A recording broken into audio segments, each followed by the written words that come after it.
Okay, yeah. They are. So we're going to go ahead and do the Pledge of Allegiance. We have one of our athletes that would like to lead us. Two of them? Okay. Thank you. There we go.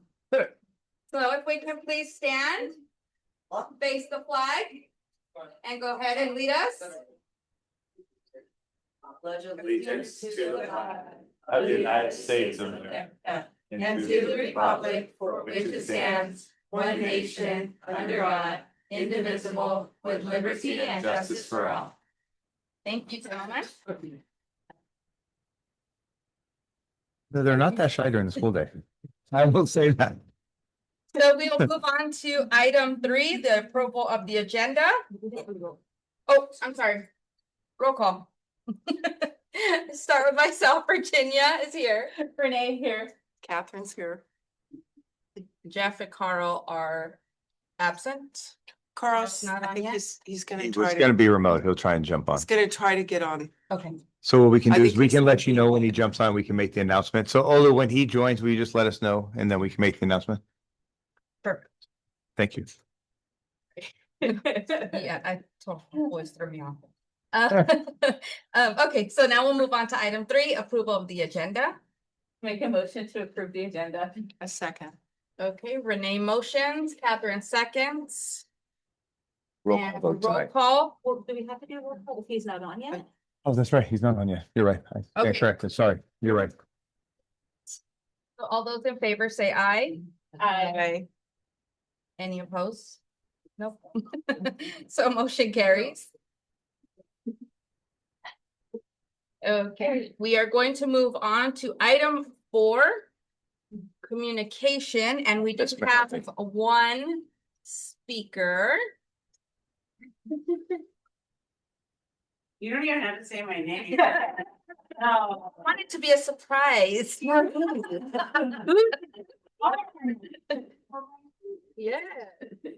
So congratulations, guys, by the way, basketball. I wanted to address the parcel tax vote on whether or not to allow our community to vote on a parcel tax. I want to address the decision that was made by the board not to allow the community to vote. And I wanted to do that now because I have been fielding many upset teachers. As you know, 94% of the teachers felt that the board should allow the community to vote on the parcel tax. And ultimately, the board made the decision not to allow the community to vote on the parcel tax, which would, increase our funding over 8 years by $12 million. How much we could do for our students with that money, every teacher knows. How much we could close the gap with health benefits so that teachers aren't making less money every single year. Those things are immeasurable. And today I was in a meeting with Jeff, and we were looking at the board policy and updating them. We have 2 board members on that committee, and neither was in attendance today. But we have the governance standards sitting before us during the meeting, and so I read them. And some of them I think you all need to be reminded of, especially the 2 members that aren't here. Number 2 is to value, support, and advocate for public education. Number 4 is to act with dignity and understand the implications of demeanor and behavior. And then to operate effectively and with unity, you are to govern in a dignified and professional manner, treating everyone with civility and respect. Number 8 is to ensure opportunities for a diverse range of views in the community to inform board deliberations. And I think that many of those standards were disregarded in the decision to not allow the parcel tax to go forward. We first brought the parcel tax, Jeff brought the parcel tax, and the board said they needed more information. So Jeff arranged a study session. And so during the study session, it was pretty clear to everyone that we had two board members, Renee and Virginia, in favor of the parcel tax. And we had two board members not in favor of the parcel tax. Carl and Catherine were not in favor of the parcel tax. And the discussions were had and nobody changed their mind, and that's fine. I mean, often we have discussions with people and they don't change their mind. I tell my students to put their names on their papers every day. Do they do that? No, but it's fine. We figure it out. It just happens. You can't necessarily always change somebody's mind. My biggest concern though is that after the study session, then it was put to a vote and Jeff Tang was not ready to vote on it. And so then the board called a special meeting during the week that we weren't at school. So it was very hard for any of the teachers to come. I would have been there, but I was snowed in, so I could not make the meeting. I heard about the meeting though, and I'm really disappointed in the meeting. When I was in high school, I took this class called morality because I went to a religious school. But the one thing that I remember to this day, however many years later, was that not to decide is to decide. And so Jeff Tang abstained from the vote after, all of this information. He abstained from the vote. And that abstention then, of course, made it a no. Because he didn't decide. I think that abstaining from a vote when you were elected by constituents to make decisions and having all of the information and then abstaining, I really feel like that is very, very, I'll say the word chicken, maybe. I believe that he should have made a decision. And with Carl, Catherine, you can pass this on to him. During the special meeting, at the meeting, Carl questioned the integrity of teachers here. He questioned whether we were good teachers or not, whether we were highly educated. One of the reasons that we wanted to pass the parcel tax was to retain and hire highly qualified educators. And Carl made a comment questioning that success and questioning all of the teachers at this school. And if you could please let Carl know that after knowing him for over 20 years, him making that comment. I can't was- imagine, I don't think he meant Can't that, comment on it. But it's- Virginia. but I am sorry, that is terrible. You apologize, but you said it, Oh, we can't. and say you're not that. I'm supposed to sorry. comment. You're not supposed to I'm comment. supposed to, I know. But You're right. that my heart is just broken and hurt, and that on behalf of all of the teachers at Orchard School, I think that many of our current board need to show value, support, and be better advocates for public education. Renee and Virginia are very good advocates. And also, moving forward, I would hope that we can get this parcel tax onto the November ballot. I don't think that we should give up on it, because I don't think giving up is a thing to do. When you have something that you need and you have something that can make you better, that's what you need to do. Thank you, and I'm sorry for talking so long.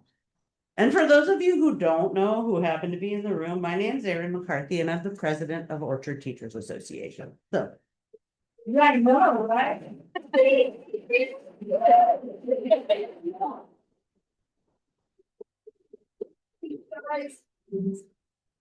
Thank you, Ms. McCarthy. We will move on to item 5, public comments. We have 3 speakers tonight. So we do have 3 speakers. Discussion is limited to 3 minutes per speaker or 20 minutes in total. So if we can have the first speaker, Ms. Cagle. Ms. Cagle.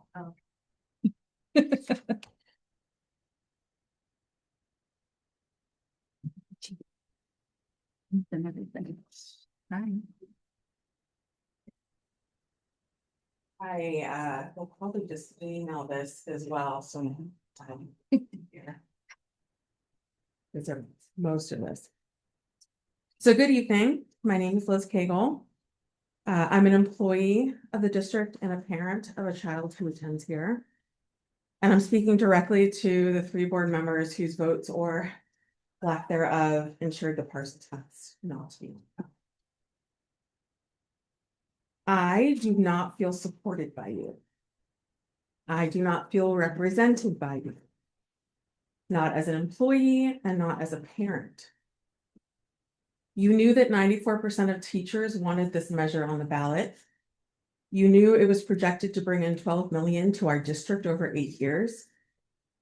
You had multiple weeks and multiple sessions to do your research, and yet you chose to push the final vote to a special session that was held during our school break, a break our staff has earned, with many of us having already made travel plans with our families. And when we asked that our public comments be read in our absence, Carl scoffed at that. You want to speak for us, but you don't want to hear us. And that is not representation, that is cowardice. Furthermore, personal views on taxation belong in the voting booth. You are not here to impose ideology. You are here to facilitate the democratic process and to act as a bridge between the community and our schools. Denying voters the opportunity to weigh in based on your own beliefs is not leadership, it is cowardice. You then spoke dismissively about our goal of retaining quality staff. But then you didn't have to say it to their faces. So some examples of people you were referring to. Paul Duffy is not here. He was recognized last month for his work for our school. He drives nearly an hour each way to be here. And he told you in that same meeting that he can't afford the lowest deductible health plan for his family. Kevin Loera is a member of our classified staff, yard duty supervisor and custodial. He drives an hour and 20 minutes to get here without traffic. Never complains. These people are not budget line items. They are people who deserve your respect. To the board member who abstained, Jeff, I'm going to assume that you did not read the data that I submitted to the board prior to the meeting, because if you did, I cannot reconcile with your decision based on the numbers. I put together all the measures for the last 10 years for Santa Clara County specifically. And of 40 measures that were put on the ballot for parcel taxes for our schools, only 3 of them hadn't passed. If I can wrap it up. Yes. So 93% success rate, 94% of teachers said that they wanted it. 24 out of 31 schools in our district get a parcel tax. That's 77% of schools in our district. The data is clear, the support is clear. So you either didn't read it or you did and don't believe that we were worth it. And I don't know which one of those is worse. So 94% of our teachers don't feel supported by you right now. So I leave you with that number, because those are people you're supposed to represent, people who show up every single day for the children in this community, and they deserve better for you. Thank you. Thank you.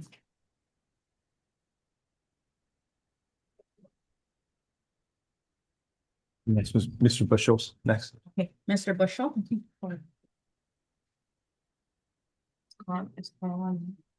I'm Mike Bushel. I teach PE at Orchard. I'd like to register my profound disappointment with the members of the board who voted against placing a parcel tax on the upcoming ballot, or perhaps even worse, choosing to abstain from voting on the measure. In doing so, board members Jacobson, and Tang have chosen to deprive the school of over $12 million over the next 8 years. This is money that is sorely needed to fund classroom programs, instructional materials, and teachers' salaries. As an Orchard teacher who strives to provide the best education for my students, this feels like having the rug pulled out from under my feet by people who profess to hold the needs of the community in the highest regard. They have not done so on this occasion. I hope they reconsider their position when the next opportunity arises to implement a parcel tax. Thank you. Oh, and on a lighter note, because I have to leave.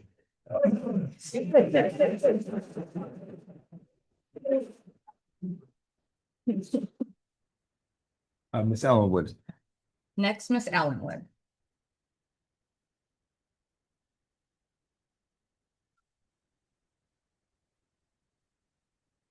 Hello, board members. Thank you for withholding your, representing your responsibility of showing up tonight. I'm here to speak to the discussion that was held on February 20th as a special board meeting. I was one of only 2 people in the room who attended that meeting where the final vote was taking place regarding the parcel tax. The disappointment I have for 2 board members in particular, Mr. Jacobson and Mr. Payne, cannot be emphasized enough. It's so disheartening to consider that they are the people as a group that give final approval on how the school budget is spent and to not recognize the importance of that position. One of the primary responsibilities of the school board is to oversee the district's financial stewardship and long-term fiscal stability.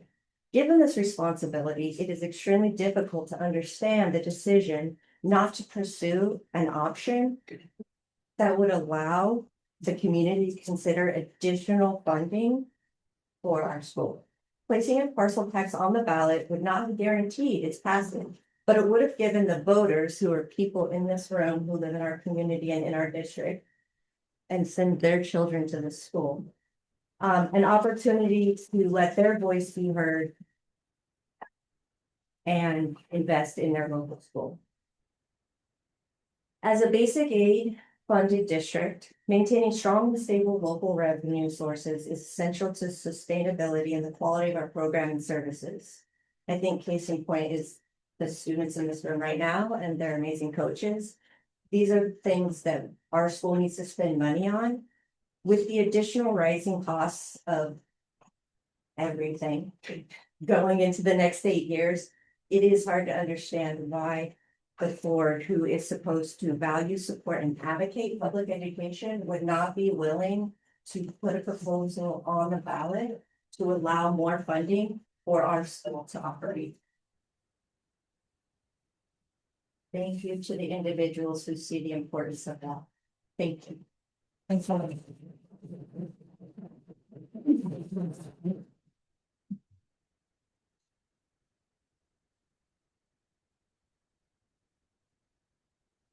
Yeah. Carl is on. What time did he join? Olu or Luis? 45. So we just announced that he joined at 5:45. Okay, so Carl is joined at 5:45. Yeah, that's about right. To the local vote. There was not a link with which to join easily, so that was the. Let me pause for a second. I'm sorry. Let me pause for a minute. I'm gonna get him on. I'm gonna get Zoom loaded if we can. Get 1 minute on that, please. Take a quick pause. We can watch a movie. What is that? He needs to watch it.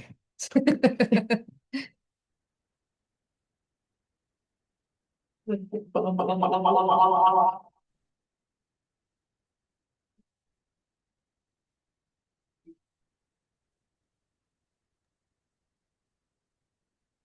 me go back and share.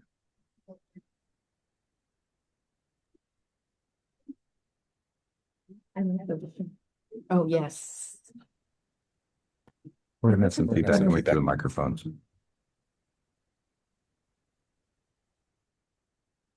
Can you hear me? Okay, thank you.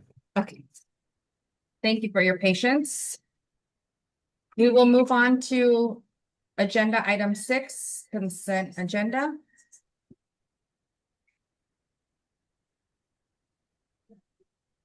I don't know if this is gonna work perfectly, but sorry.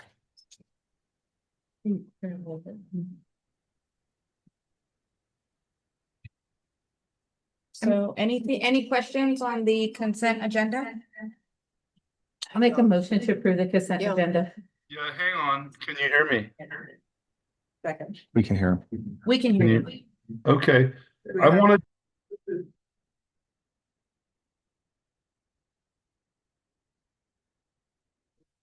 think he's.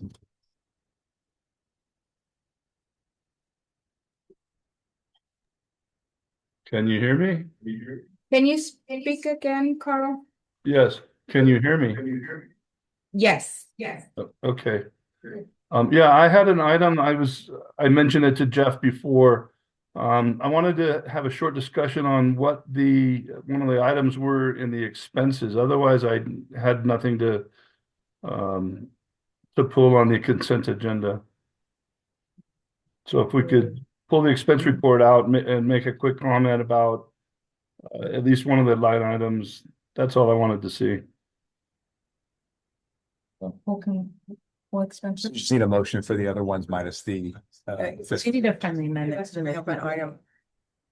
Okay, so we can have a friendly amendment to the motion to accept the consent agenda with holding the expense. Item Yeah, C. second. No, so Carl's making the motion. Okay, Carl's making the motion. If I can get a second. Catherine? Okay, so we'll take a roll call vote. Virginia, I. Renee, I. Catherine. Carl? Aye. Um, The motion passes forward, nothing on that, 4-0 on that. so And The then item in the expenses that I was curious about was, each time I've opened them to review, there's always a locksmith expense, and usually it's $1,500, $1,700. And I question it repeatedly, how can we spend so much on locksmith? So I wanted to know what the detail was for this month's expense, if we can get that. I may not have given you enough time to pull it, but that's what I wanted to know. Do you know what the expenses were for this month? It's like $1,100. We don't have them right now, do we? 1,100. So it's 4 different invoices called that led to the total for it. We do have on the facilities item, we did a rate look at what other locksmith charges, so we do have that item later on to talk about.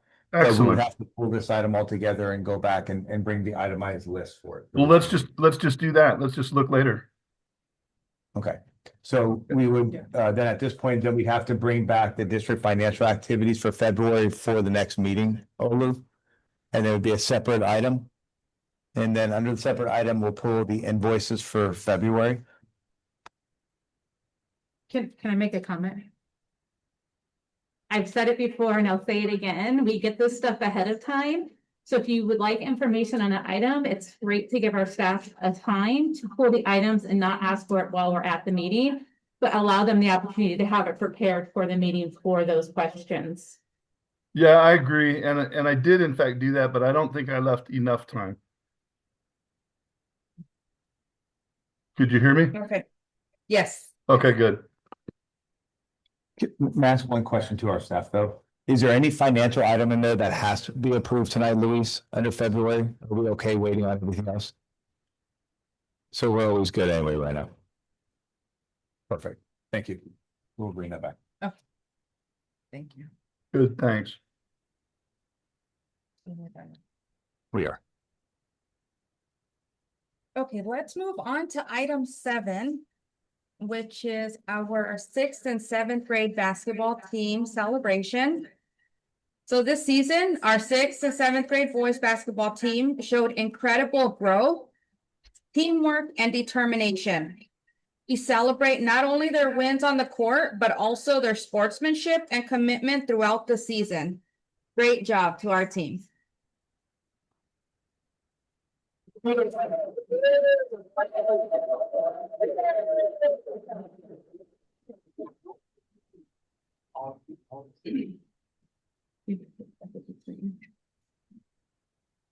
then, do you want You and Catherine can.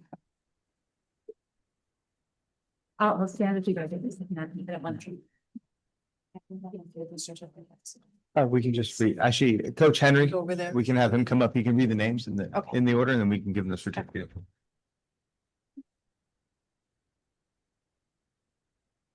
You can do it. I'm not. Because I don't want to see all the items. So you don't want to be sensitive. I can't, I don't want to, I can't shift them in these hands. Sorry about that. Yeah, Catherine, you can come over. Renee's couple things.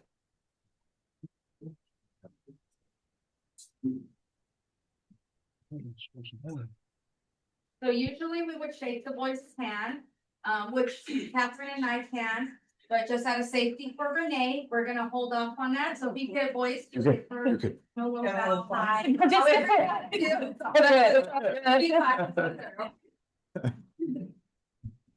Get the bow. Get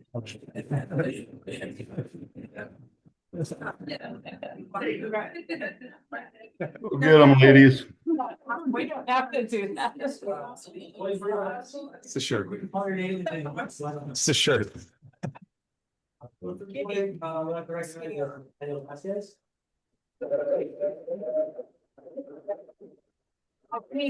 Remote applause.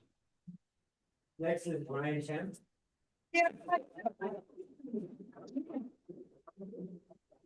Yeah, Noah Brandon. And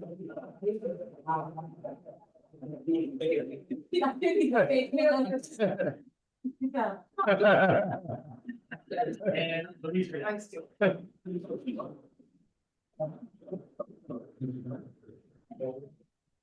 Congratulations. Next we have Daniel Degree.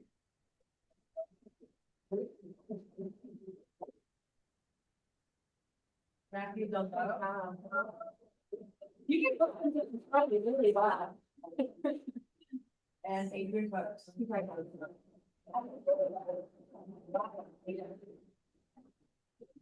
And for our boys who couldn't make it, Elias Talioa. Dylan Day. And last, Caleb Archangel. Okay, congratulations, boys. Yeah, can we get a group picture? Sure. Chanel, Chris, can you take? Oh, yeah, we'll take those. We'll deliver them. Or, or Chanel, one of you, can you?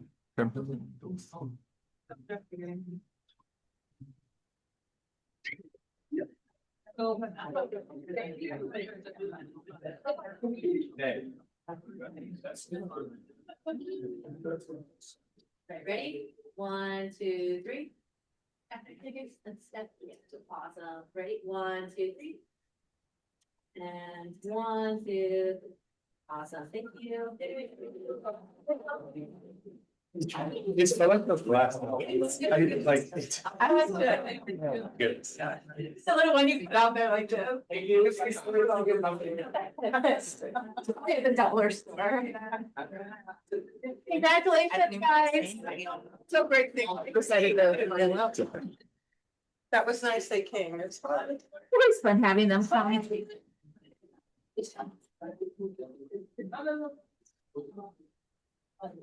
Oh, tell them not to leave yet. They should stay. For company. Okay.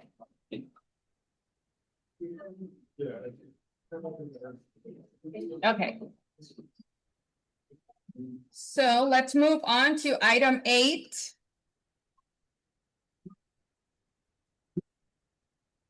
So at Orchard, we recognize that our educators and support staff are our greatest asset. To sustain a high-performing and joyful learning environment, it is essential to cultivate a workplace where every team member feels seen, valued, and celebrated. This ongoing initiative focuses on the intentional acknowledgement of professional achievements, years of service, milestones, and personal triumphs to foster a culture of appreciation, belonging, and long-term retention. So for February, we have 1 certificated staff and 1 classified staff, which I will pass on to Jeff Thank you. to recognize these 2 individuals. And, yeah, I agree, yeah. And we're fortunate we have them both here tonight, which is even better. Regardless of you, you're still getting the certificate. We're still going to acknowledge you, but it's great to have you in the room. We're going to start off with Sarah. Sarah is first year at Orchard. I think we obviously had so many great teachers here, but the fact that I think our staff is acknowledging two newcomers recently, and Sarah being the second one that's being acknowledged in this room is just a testament to, us being able to attract people, and we want to retain them, and we are so glad to have Sarah here. Similar as we talk about Paul, like Sarah's come in and it's felt like she's been here for a long time. She knows everyone. She knows all the kids. When she's here on campus, you really don't really see her in her office outside of the day she's doing assessment. When we were talking to Jasmine today, I think there's like 126 kids right now with like an IEP or a pending assessment right now. So like they are coming in and I know, sorry, Liz, you're doing that too with that, but it's like that numbers, yeah, these things. It just the work keeps coming, but Sarah continually finds joy in the work. You see her smile around campus. She had to help with something at the end of the day that probably wasn't going to be the highlight of her day to day, but she jumped right in, helped support the students, staff members, and we're just really grateful to have her. Just what some of staff members said about her, she's always so enthusiastic and personable, thoughtful with her words. She embodies tact in a way that allows everyone to hear even the most difficult information with open minds and a willingness to listen. So congratulations, Sarah. Could you come on up to that podium? Thank you. Thank you very much. Well, I'll take the lead. Yes, hi, Sarah. Nice to meet everyone. Yeah, I'm very happy to be here at Orchard. I've had a really great experience. Mainly, coming in, I could tell it was clear that the staff had been doing a lot with a little for a long time. And everyone's wearing more than one hat all the time. And they do so much, very obvious, they do so much to serve all the students that we have. And it's very evident that the students that we have a lot of needs. And I don't mean to say it in a bad way. We have English learners, we have families who are not housed, we have kids who have different kinds of special education needs, as you just heard, and mental health and other things. And I know that everybody that I've worked with, that I've come across, are constantly in motion and doing so much to just try to serve these students. And even when it feels like they're bursting at the seams, they are still trying to find a new way. And so I really appreciated my coworkers' words tonight about the parcel tax, and I couldn't agree more. I think that we can't do what we do for the students without support. And $12 million over 8 years is not just something to pack our pockets. The kids need the services, and we could use additional help. And that it would be so great to have additional help, because with the things that are going on in the country, it's hard to find those resources, and we're going to have to be providing them here. And we can't do that without support. So thank you for this. I really appreciate it. I really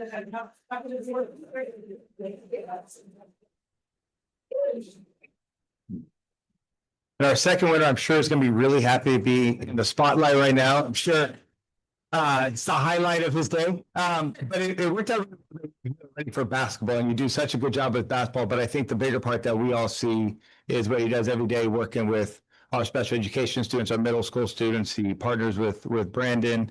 Coach Henry is pretty much referred to as Coach Henry, starting at 8 a.m. in the morning. And it carries all the way through all the work he does. And really the focus and attention he provides to our students in middle school, which is already hard. They are going out to PE, they're going out to their elective classes, and he's there supporting them every day. So, Henry, this is what some of your colleagues share about you. Henry never shows if his feathers are ruffled. He treats all with respect and handles situations professionally and with care.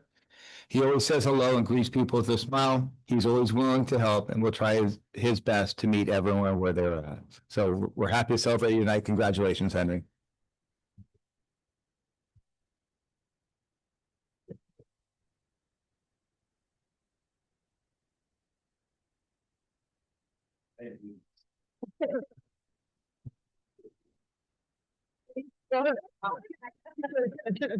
Sure. Idea that I do everything the staff does here is always for the kids. Thank you.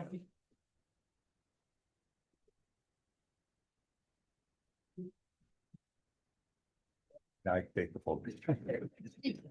Now I can take- You know, Jeff, Paul framed his and put it up in the costume. Oh, that's awesome. I think we should frame them. That's awesome.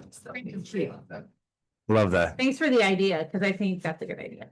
It's a really good idea. Okay. Now let's move on to item 9, teaching and learning, and we will give Ms. Zabalos the spotlight. As Christine's coming up, just want to share, as we go through the data tonight from our state testing, and as she provides the update with it, it's important to know that there's a lot of work that goes in every single day in every single classroom across the district, from TK through 8th grade. Not only just teaching our subject areas, but supporting the social emotional needs that our kids have, the behavioral needs that our kids have, and even more so now, the needs that they have away from school, whether it's with food or clothing or whatever it is. And that does impact the school day. And so as we take a look at this, there's acknowledgement of hard work that is happening every day, and there's also acknowledgement that there's still work to do. And that's always really going to be true, because we're never complete with our work of educating students. And so just with the way we have it structured tonight is we're going to start with the paper that you have in front of you that I passed out a little bit earlier on the CAS results. Christina will take us through that. Then we're going to move to our live data that we have, that we're able to compare multiple years of CAS assessments. So with that, Christina. Thank you. Just like Jeff was saying tonight, he and I are gonna give you a forward look into our data review for our district performance. Again, this is data from last year. And our primary goal is really to show you these outcomes and how it's directly shaping our LCAP. Shaping our LCAP and what supports our students' need in the classroom. Our team has been using these insights as a strategic roadmap to identify exactly where our students are thriving and where they require more targeted intervention. We're incredibly proud of all the work that our teachers and our staff have done to prepare our students both academically and social emotionally. So we look forward to sharing these findings with you tonight and discussing how they have driven our decisions for this school year. So page 1, which you guys have, and so we're looking at the packet, and I think everyone got a packet over there. This is really just showing you what the overall demographics of our school. So our enrollment, 741 students. The amount of socially disadvantaged students is 51.3%. And I know we talk about this all the time, but it's probably a lot higher. You know, it's just getting parents to be able to fill out that survey and really mark the correct box, so that we can figure out if that number is correct or how much higher it really is. Our English language learners, about 39.5%. I think one of the things Jeff and I talked about was thoughts for you that I'm not sure why it's 0, but at the time it may have been, but that number could be higher this year. Okay. Any questions on the first page? Are they on the percentages? They can fall into both categories. It's not like Yes. they can Yes. only be in one. Yeah. they So can be some of the a little- 51% could be part of the 39%. Correct. Okay.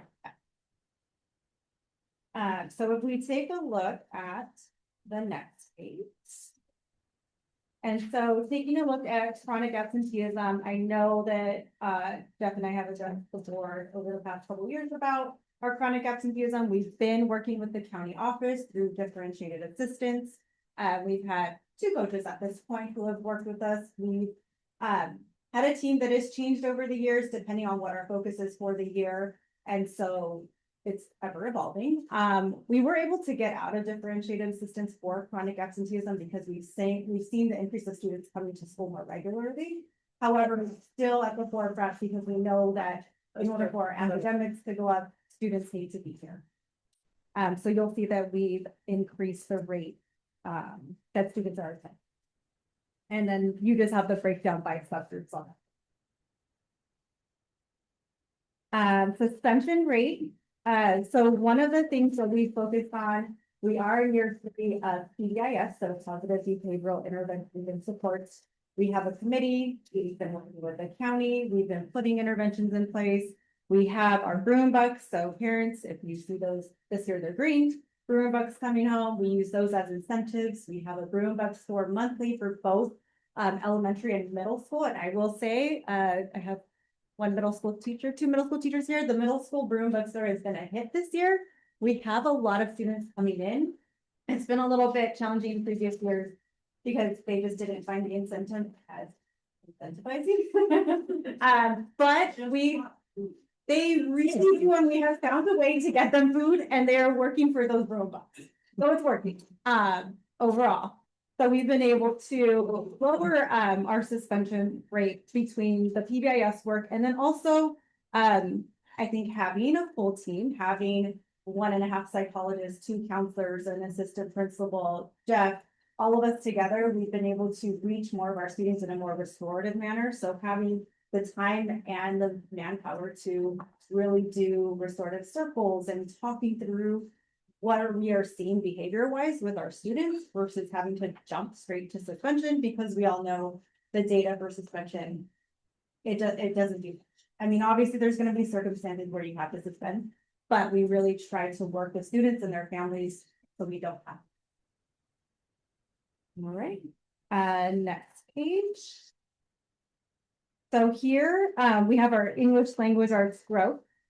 And so if you look at that bar right here, it'll show you that we had a 70.1% improvement. And so the number of students is actually 335 who have actually shown growth in English language arts in grades 3 through 8. If you turn on the next page, same similar little graph. So we have 67%, 333 students who have also shown growth in math. Is it 6, 7? Yes, you can say. Sorry. I have more voice, sorry. I think Sure. you do. 57%, so about the same number of students that have grown in math. Now, it doesn't necessarily mean that they are at grade level or above grade level, but they have shown growth from one year to the next.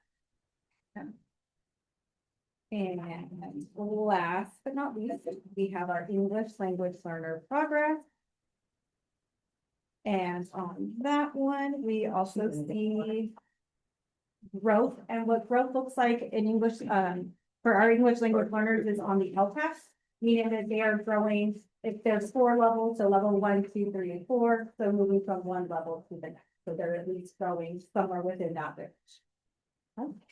And that's an area of measurement we use in our LCAP too, just so the board knows, in one of our sections. And really what they're looking at on the LCAG, I know we talked a little bit about this in previous board meetings, but it is listening, speaking, reading, and writing. There are 4 domains that they have to show proficiency in. Oh, and then I think the last one is science. Science, there is a. Science is the new one. Science is the new one that we added in. Yeah. Yeah. And so science, that test is only taken in grades 5 and 8. What is the grade category? And that, I've never seen that before. Like some of them, it says gray. Because students in that where they can display it means you have too few where you could identify who the student is potentially. Gotcha. So you're not able. Right, because you don't have enough in the population and that protecting a student's identity. And that's. Those like long-term English learners is gray on science, but it gives you that they're. So it looks at the number of LTELs that we have in 7th grade is a lower number, fewer number, where you could identify which student actually. Any questions about the test? I have a question on the suspensions.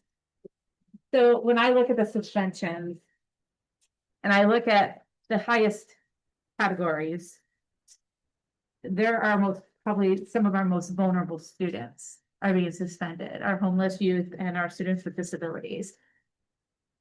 Are we doing something to really target that category to work with them in a different way? Because I know students with disabilities, sometimes what works with them isn't the same thing that's gonna work with the normal. And then the homeless youth, they know sometimes it has to do with their circumstances and school is really the only safe place they get something and they feel they can let it all go to not hopefully suspend them and send them where it makes it worse. And I think that's where the restorative piece comes in. So we really try to maximize that piece of it. And realistically, I mean, the main reason we suspended it's more of a physical altercation where, I mean, it's justified at that point because obviously it's the safety of that child and the other children around. But I will say that doesn't happen very often at Orchard. I mean, we really don't see the fight the way that I think maybe other middle schools or other grade elementary schools. And there's a couple that were suspended under mandatory suspension, where you had to look at suspension pending expulsion, depending on what the items were. So if the board considers where the board has approved settlement agreements or cases where we get reviewed, those still count as suspension days. So still, to Christina's point about restorative practices, but there's still mandatory suspensions that school districts have to enforce pending investigation. Well, that's good for the board to know too, because as a board, it's our job to hopefully get that student back, especially if it's something that we have to, as potential expulsion, to really get that student back to school as soon as possible versus, you know, delaying a vote or something just because. So just to be prepared, I guess, is the thing. So making sure that we're getting our students back as soon as possible. Yeah, and again, I think going back to having a full team and having multiple people that can work with students. So, you know, one student may work great with me, but another student doesn't, and I can send them to Jasmine, to Jeff, to Sarah, to Victoria, to the counselors. Like, we have multiple people that they can check in with and work with them. And hopefully we don't have to get to a suspension.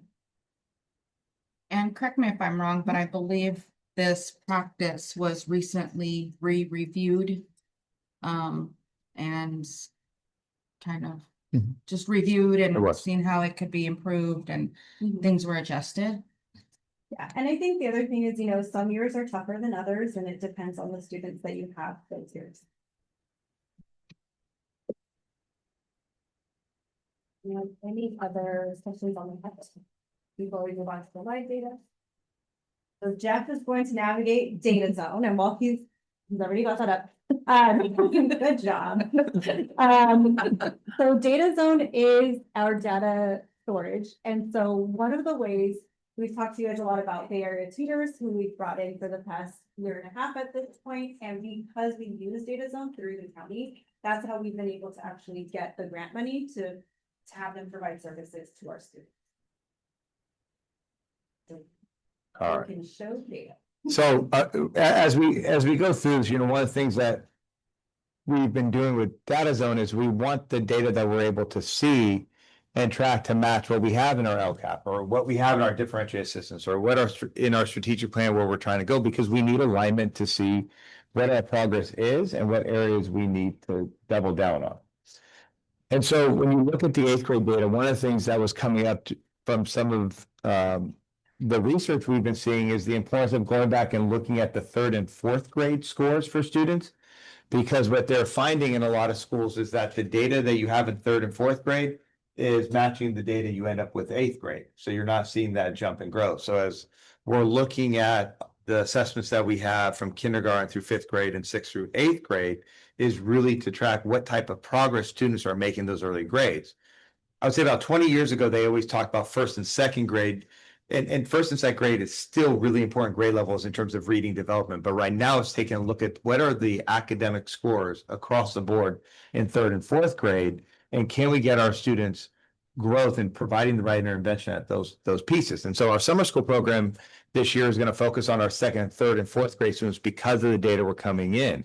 It does not mean we don't need intervention in middle school. It does not mean there's not a need for intervention in K1, but we can't always do everything. And so we have to narrowly focus it. And so what we have right now is the 8th grade data. And what we want to see is kind of what we saw in this past year. So when you look at 23, 24, and I'm sorry, it's a little bit hard. It won't, it's not going to get much more past this. I'm sorry. It blows up the, but not the. So this percentage here on top is 50% is right here. With a 6% growth in passing rate from one year to the next for ELA. Which meant we had a 6% reduction in those that did not meet standard in ELA. And this is our current eighth graders. So this was their seventh grade scores compared to looking at their previous year scores. And then when you look in math, there's a 14% increase in passing rate from 23-24 to 24-25. Now, I think it's very safe to say that every person in this room would like to see the passing rate be higher than what it is. And if we can continue to sustain significant growth, then our scores are going to get to where we all want to see them for our students. But our students are showing improvement each year.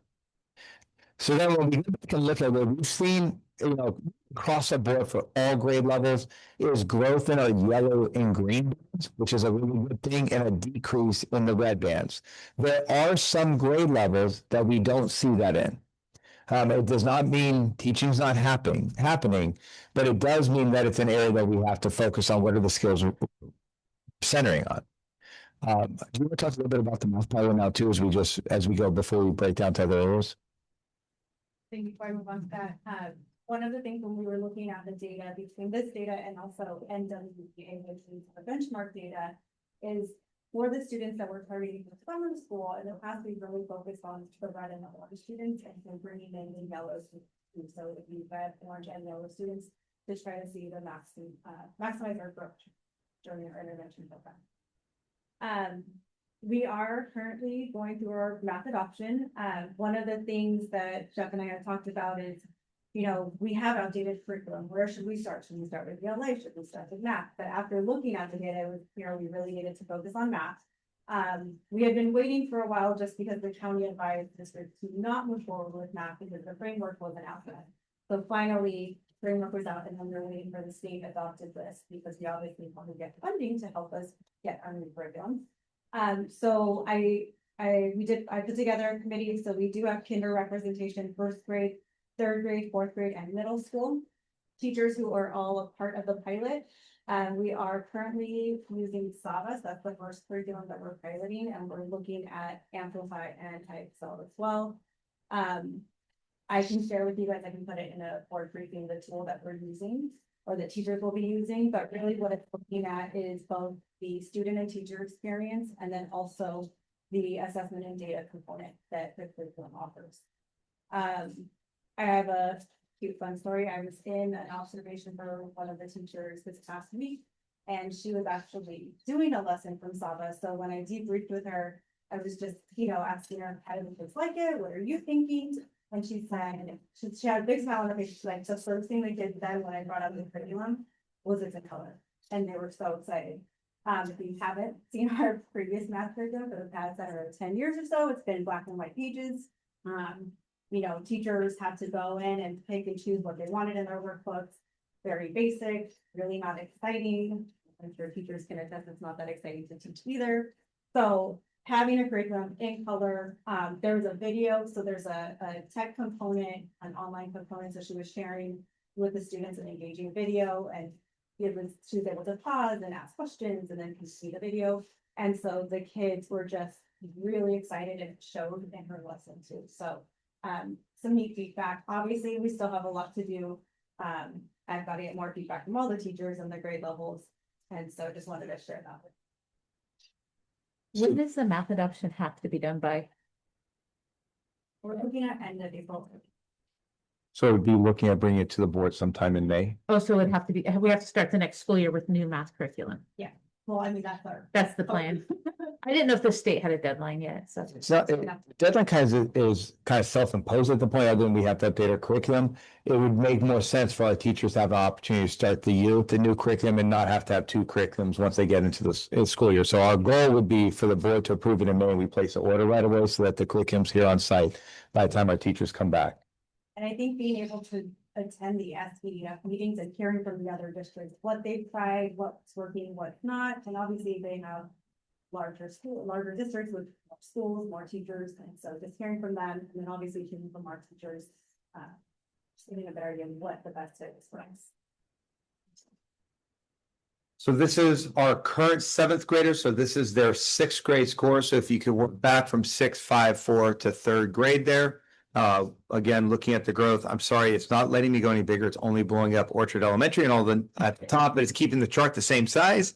So I am sorry about that, we can, if the board does require, we were happy to print anything that's out or do it as PDFs for you, but really the same type of thing where you see at the top is their ELA, we've definitely had more growth in passing rate on the ELA side of most of our grade levels. I would say seventh grade does stand out as an area of focus.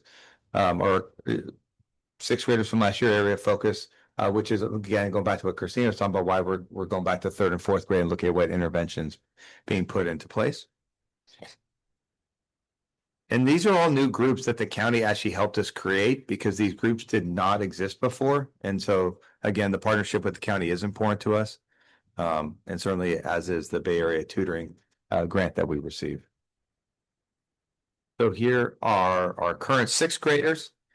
So you had a drop of 16% in students who were not meeting standards, which meant that it went from 29 to 45% in passing rate for our current, which is a really large jump, as you can see. Math again becomes an area of focus for us. You just see this repeat over and over. Let me take you to our current fifth graders. And just to be clear, there's less data because it's only the years that they've taken state testing. So that's why you're only seeing 2 filters instead of 4 filters that you see with the other ones. So again, an increase in 2% in overall EL passing rate, but a drop in math. Well, it'll be exciting to see what happens with the new curriculum coming out. I think based on what you just said too, I think bringing an excitement to what the kids are learning is really going to it's going to show. So if they have boring material, they're not going to be engaged. And then here are our current fourth graders.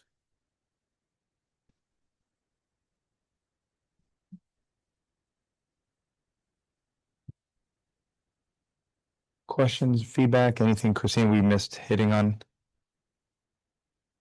I mean, just for me, I do appreciate our staff, both teachers and classified. They do an amazing job with our students. They work hard and, you know, having to make the boring curriculum exciting isn't easy. And so I really do appreciate all of our staff for the work they do. Okay. And then you have a quick update on chess. Yeah, oh, Chef. That's not here either. Tuesdays and Thursdays, and they focus on 4th and 8th grade. We have we really have 2 groups because it's the 4th and 5th graders that are out at the same time, and then middle school comes out afterward. So a little less than 20 total per day. So anywhere between 7 to 10 4th graders that are playing chess and 7 to 10 middle school students. It also depends on the weather. I do tend to see more kids playing chess when it's cold, when it's raining. That's another option for them since they're not able out in the field or on the blacktop. And I do see the chess providers engaging with the students.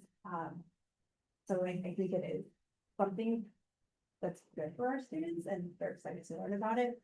But I do know there's not as many students. Thank you. Well, before moving on, I just want to make sure Carl doesn't have any comments. I don't want to make sure he's not missed. Carl, do you have any questions, comments?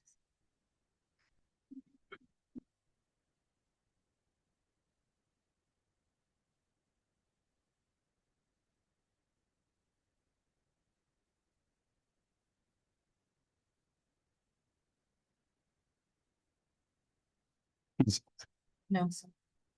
I don't think he has any comments. We'll move forward. Okay. What's that? He's on mute. Yeah, he's on there, so he's just. I just want to Okay. make sure we don't forget about him. Okay. We don't have any questions. Just 2 more things. We do have our family math night coming up on Thursday, 5:30 to 7:30 in the gym. We also have our SEL fair on the 23rd that starts at 3 o'clock. That'll be partially in the pods and in the empty, if you guys would like to join us. About coffee. Oh, yes, coffee. I didn't write, I was so. Coffee. Okay. Takes a village. 19th is our coffee with the principal at 8:15 in the morning in the library. Not sure what we're serving. We're serving coffee and something. And Virginia will be there. Sorry, I won't be. You'll be fun. Yes, next year I will be there for sure. You'll have to learn. Yes.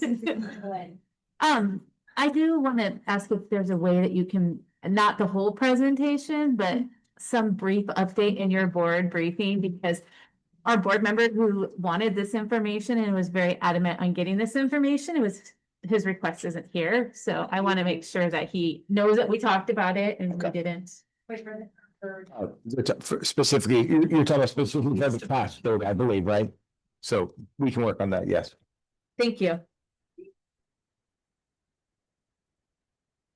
People think we're not going to do what they want.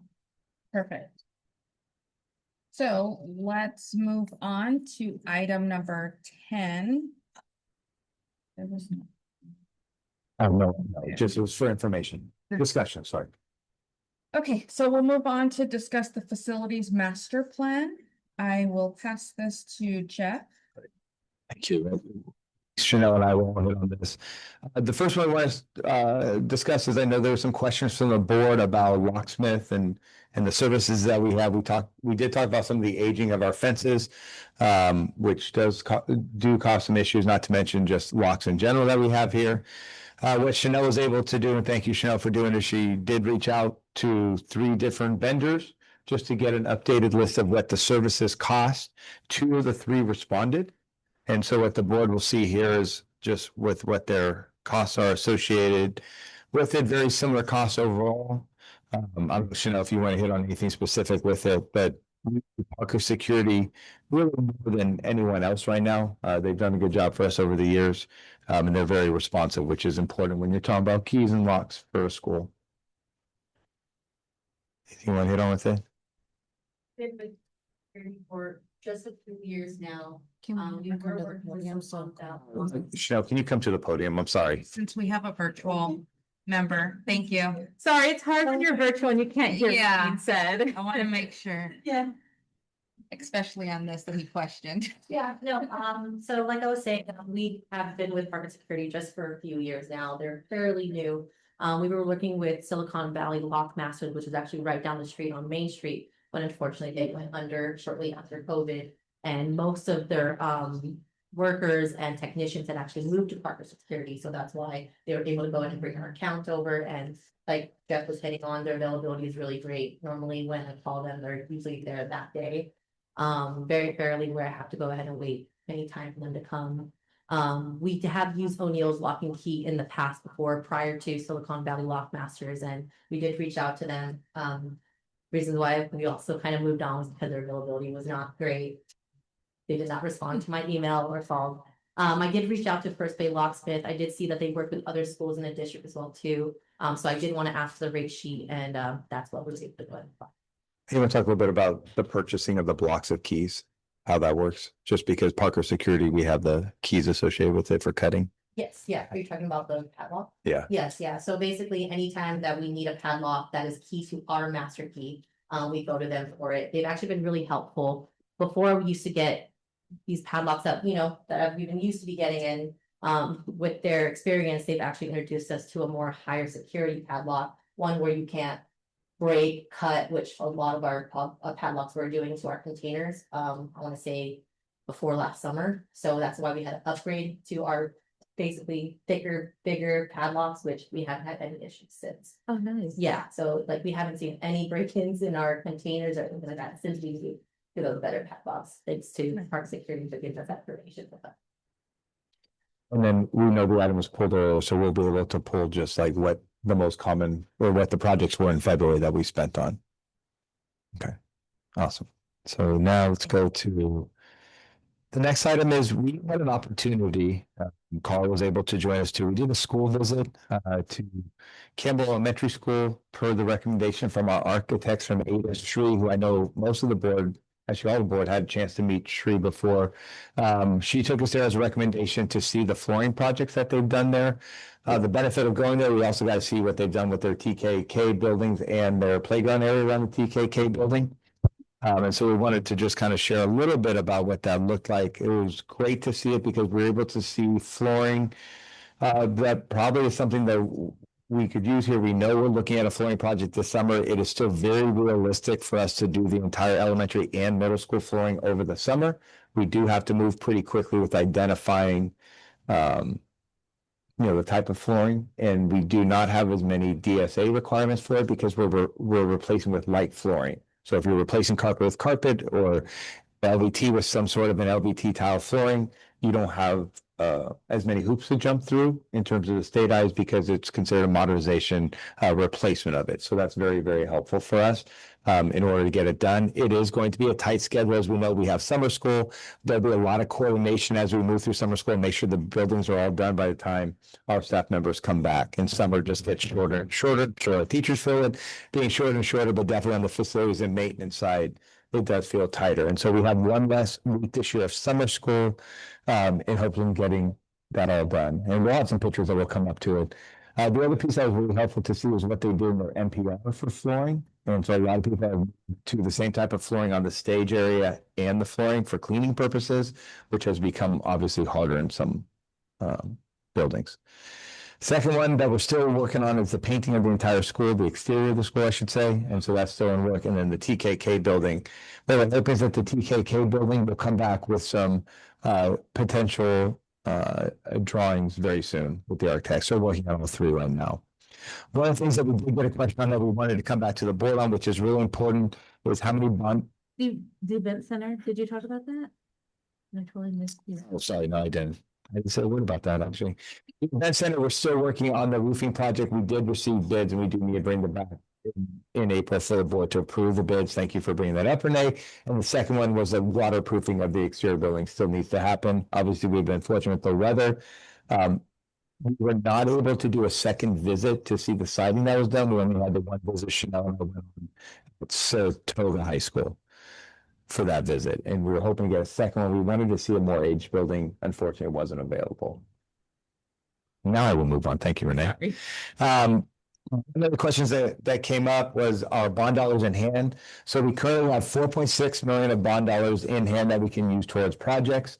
We have a remaining balance of funds to be authorized or sold from the 2001 election. And then we obviously have the $30 million bond that our community passed, which we're grateful for, to put towards projects as well. The things that the board is going to need to consider is to finance that. And so working on a plan, we do think we want to be able to do that prior to the buildings. We want to get those drawings back first, get an updated cost estimate or more, pretty detailed cost estimate for the building so we know what we need to move forward with based on what we have in hand. It's very likely we can do the painting of the school and the flooring with the 4.6 million we currently have in hand. It's really when it comes to the TKK building where we're going to need to look at what we need to finance for. I'm sorry.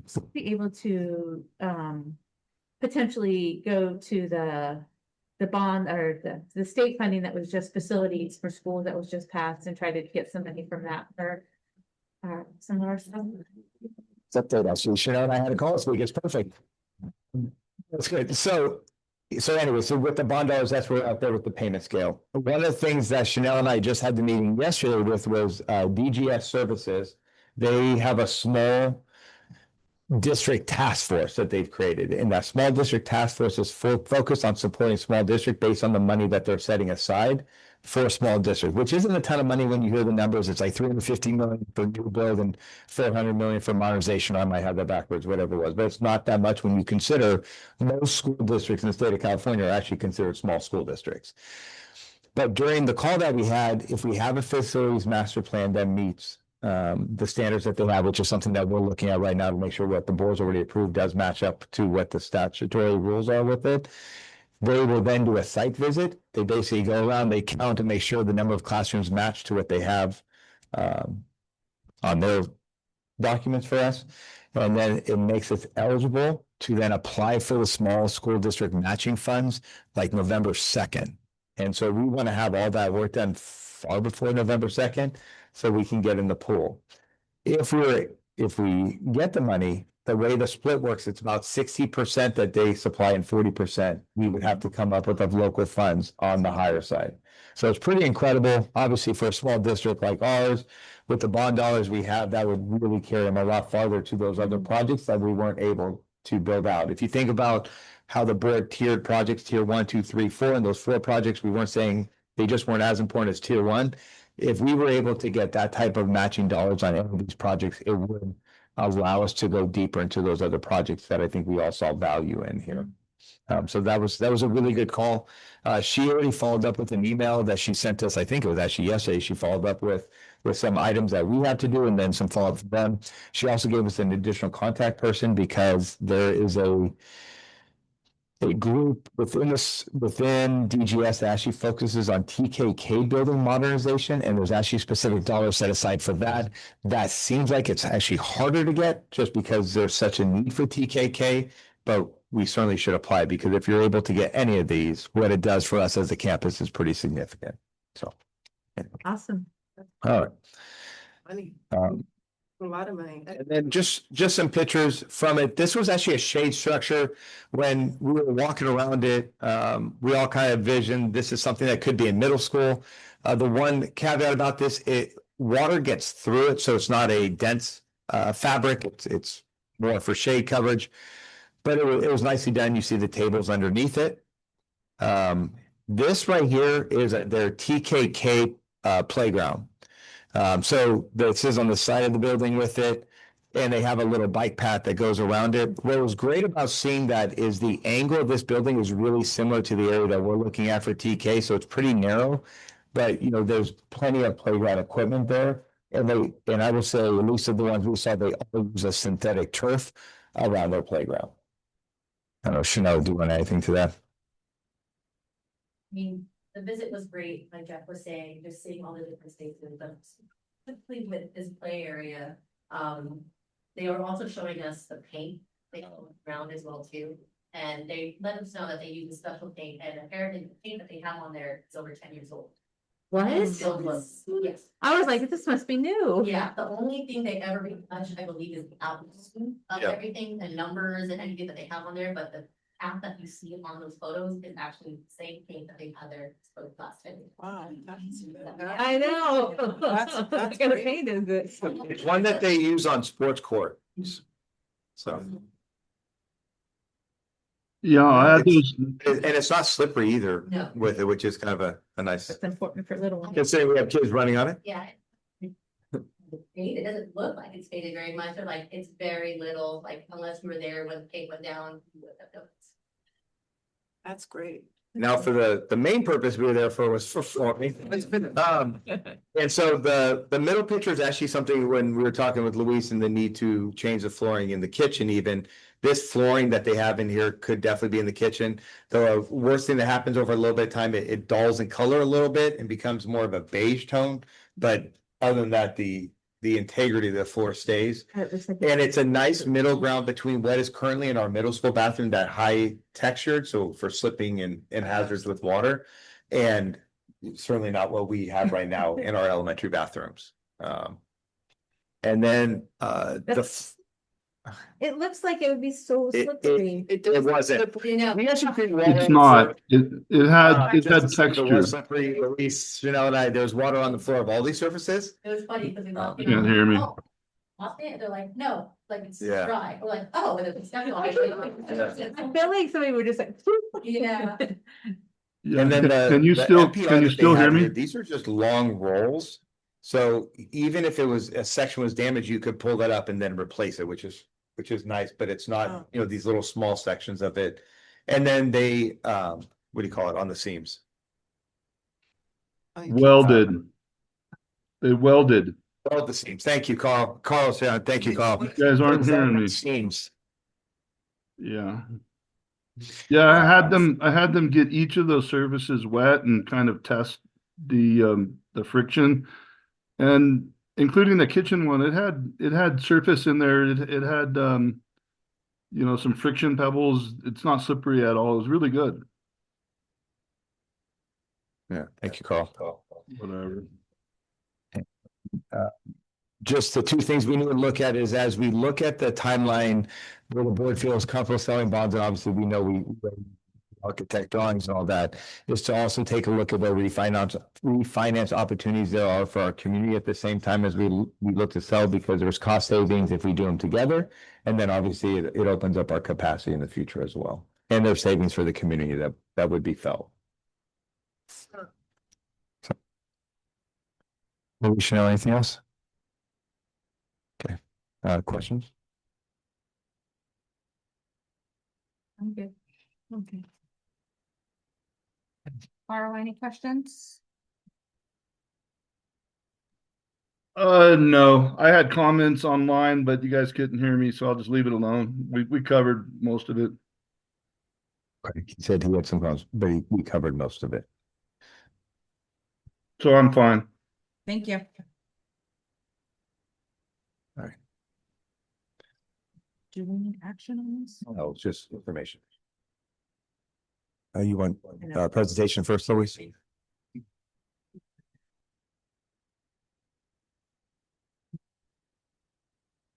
Okay. So let's move on to agenda item number 11, which is the approval of the 2025-2026 second interim financial report. And I will pass it on to Luis. Sorry for my voice, I'm starting to go slowly. But first slide up is our calendar for financial reports. This is our second interim, which happens second time throughout the year. So I always like to think of it as our second progress report for our budget year through July 1st. And so after the second interim, we'll close out the year. We'll have your estimated actual along with the brand new budget for next year. That'll be in June. Here's your strategic plan on the forefront. And we did a brand new dartboard. So last time when we did first interim, we still had to utilize the last dartboards from all the way back in July. With your governor's budget in January, with the revisions from there, you'll see changes to the COLA for this year and changes to the COLA for next year. They're both slightly higher, about 0.5% this year and almost a whole % for next year. From where it was in July. I mean, even though we're still funding, it's just like you trying this out. It's not having to influence off this bricks here below. Other parts that went up a little bit, your base grants went up a little bit. PK add-on went down a little bit. We get a little bit of money through there. And then I also wanted to point out with CalPERS, we had a nice little change with PERS where they came down. You know, the out years on our contribution percentage. So that was really nice. There's been consistent at that 19.1 for a few years now, but CalPERS has always been a lot higher. So we're seeing a little bit of a release there, but it's only about a percentage and a half from what we have before. Now enrollment trends, I don't want you to get too excited yet. These enrollment trends come directly from our projection software. And what I wanted to show you with these charts is you'll notice in this year we're at our lowest peak in terms of enrollment in the past few years, which is what we capture on our CalPERS Day in October. And that's the day we get funded with our special dollars with and a lot of our programs. But if you were to look at our enrollment today, it's a lot higher. It's probably about 40 kids higher. And it's just a lot of the way the enrollment moves throughout the year. And sometimes that's captured and sometimes that's not. So what I did in our projection software was just use a more aggressive enrollment just to show what our current enrollment looks like. And what you see is in a couple of years, using a 3-year trend, you would see growth in enrollment projecting back up and ADA growth. It's just something to look forward to. If enrollment would stay high, it doesn't affect our numbers or anything like that right now. We still use our current LCAS numbers, but having a higher enrollment of 20 to 40 students could really project it out in the past 2 years. I just wanted to show you that. our CalPERS numbers is very low. So, Mhm. percentage of total budget, we brought this up first as well. There's not major changes here as well. You're still looking at personnel, it's a little bit higher than projected, but, it'll come back down. It's probably what we encumbered for. But you're usually between that 9.4 and 9.6, so it looks a little bit higher. Employee benefits management, again, with the five still steady. Services are saying 2.5 from what we're showing up for income. And that, that goes to the county, same. No major changes there, so good percentage of. Okay, and now our general fund. So this is just gonna be a look at your general fund unrestricted, so not combined view, just unrestricted view. When we talk about revenues here, and if you remember from, I don't know. Oh, so, wow. Sorry, Louis. When we talk about It's just moving. second income, it's kind of the story I say last year. Because of the way we're funded, I don't make major changes at second income for the revenue side. And the reason for that is we get a projection of our property taxes in December that are always historically very different from what we receive at annual year end. And so we, as long as it's nearby and somewhat close, we don't over adjust them too much. The only major adjustment you're seeing here would be like state revenue. That's including some one-time dollars for recovery plan. So you'll see a little bit of a additional revenue there. Estimated actual will have a lot more changes to revenue. So line with the new estimates from Q2 property tax. Expenses. I think we did a fairly good job of staying on point here. If you look in the far right column, you're looking at percentage differences. 1%, 2%, that could be encumbrances, that could be benefits, that can be, it's implementable at this time. As we close out the year, we'll see if we use all of those encumbrances. I think our employee software for salaries and benefits is really locked in right now. So you're seeing very small movement there. But you do see a little bit, just a little bit goes on what we encumbered for services right now. But then we also saw what we found that. But you got 2%. And then multi-year projection. So this is gonna be a bigger view, combined view of both restricted and unrestricted dollars. Very similar to what we were seeing at first income, if not a little bit lower, not quite,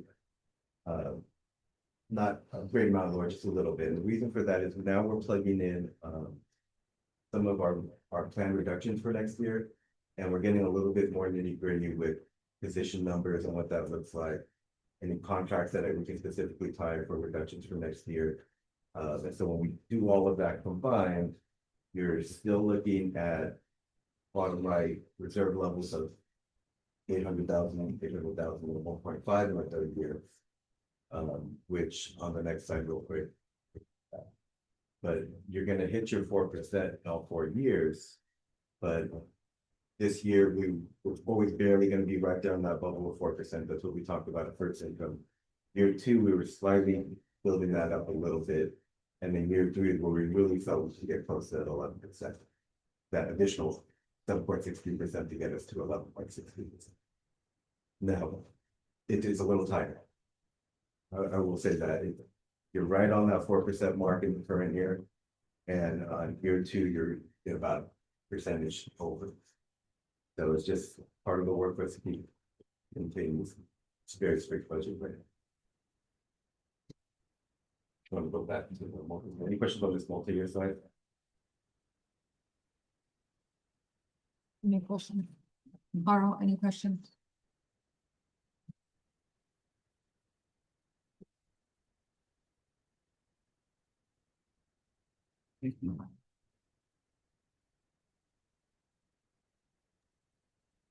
I have to skip through screens to get to the sign and then answer the question. No, I'm okay right now. What page are you on your presentation there?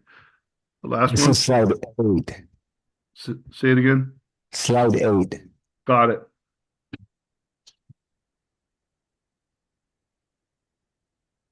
We'll go to the next slide for you, Luis. So you're in your second interview, you still have to stay to slow in the state where there's positive assertion. There's still a positive assertion, you still need your 4% minimum reserves. It does not include your board reserve, which is, I know it's something that's very important to get that extra 7.63%. But at least for the state, you're positive.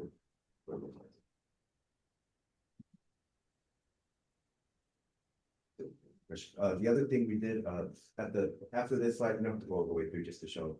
I added the first intro to the back of the PDF, so if you ever want to download it when you go home. Just so we can kind of not have to search and we can consistently see slides that we've been bringing forward. It's a very common pattern from first income. It's difficult to see major changes second. But again, an estimated actual when we're building the budget for next year and we're doing really our budget years based off of we build that in May, so it's pretty close to the end of the year. We'll have this close at the beginning next year. Thank you for that. You have a question? Any questions? Questions? So 27, 28, you have the district required reserve also met. It's the 27, 28. You have the district required reserve. The third year. It's nearly met. We're nearly met. We're a little shy, Carl. Yeah, okay. 2%. Yeah, okay. So I'm reading it right. Yeah. Do you have questions, Carl? No. No, this is an action item. So this is an action item. It's really recommended that the board approve the 2025-2026 second interim financial report. Motion to approve. Second. Renee motions, Catherine seconds. I will take a roll call vote. Virginia, I. Renee, I. Catherine, I. Carl, I. Motion carries. Thanks, Luis. Louise Carl said thank you. Thank you. Okay. Let's move on to item 12. Great. Approval of update to Orchard School District Board Policy 0450 School Comprehensive Plan. So if I can start off with talking about all the policies in general, as a reminder, the board has updated all the policies not too long ago. So the policies that are being brought forward now are the recommendations from CSBA for us to review based on either penal code changes, ed code changes. And so just want to also acknowledge our committee. We have Carl and Catherine that joined with this. So as we bring these policies forward, we have two board members, as you know, sits on it, Louise and myself, and then Ms. Simmons and Ms. McCarthy. Ms. Simmons is our new addition to our board policy committee. Thanks, Jen. And then Erin's been on it before.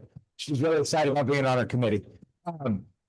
She liked all the paper she got, the stacks and stacks of paper. But these policies, we had a chance to go through them all. Some of them were mandatory policies we had to bring forth, some are optional, but it's based on how much of the policy has been changed for whether or not we bring it forward. A lot of it is really good guidance from CSBA, but ultimately there are policies. You have board policies and admin regulations. Board policies really at the higher level. Admin regulations is how do those board policies get enacted here during for our district. And so with that being said, we're happy to go through all of them. I know the board had a chance to read all of them. Obviously, Carl and Catherine were on the committee. I'm happy to read them all to you, but I take your direction from the board of what you need from me. They are all discussion action items. Let me make a couple comments. Can you hear me? Yes, go ahead. So in board policy meeting, we go through ad nauseum, line item after line item, and read paragraphs. And for the most part, there's not a lot to be done because the policies that are being put forth are regular kind of tame differences, a few words changed here and there. And there are some recommendations that we made in meeting that, look, we really don't need to spend school time adjusting these, but anything that had substance pass through and are being recommended to include and pass. And that's pretty much the whole function that we've been able to get to so far in these board policy meetings. it's sort of an open question whether or not we're getting enough bang for our buck, but we're trying. So the things that are coming forward make sense from our board policy working group meetings. That's all I need to add. So our board members are attending. Both board members were at this, yes. But they weren't at the one today? You guys have one today? Had one today, did not make it. But they, So I have a question, so the policies that are coming forth, one of the things I know I had asked for is if we're changing the wording from CSBA's wording and adding our own wording to it, that is highlighted so that we know that was deviated from CSBA's wording. I just want to know, make sure that was done, or we can, if there was any wording that was revised from CSBA's wording, you guys can let us know what it was. There weren't any revisions away from CSBA. We just took the options that were relevant or pertinent for our district. For the ones that you're seeing today. yeah, nothing salient was changed in wordage and meaning. Yeah. We hear what you're there, Renee. He said nothing was salient. Salient was changed in wording or meaning. Yeah, that's the exact. That was the only concern. question I had on all of them. I reviewed them all already, so I have no other question. Catherine, do you have any questions? I'm just. Okay, so this is an action item that it's recommended that the Board of Trustees approve the update to Orchard School District Board Policy 0450 School Comprehensive Plan. Second. Virginia was asking for a Yeah. motion. I Oh, need a motion. Do you want to miss- make the motion, Carl? Sure. Okay, so Carl will motion. If I get a So second. moved. Catherine will second. And a roll call vote. Virginia, I. Renee, I. Catherine, Carl, I. Motion carries. Thanks, Jeff. So we will move on to item 3. The 13, sorry. 13, approval of board policy 1445, response to immigration. I'll make a motion to approve the board policy 1445, response to immigration. Renee. Motions, Catherine seconds, and I will take a roll call vote. Virginia, I. Renee, I. Catherine.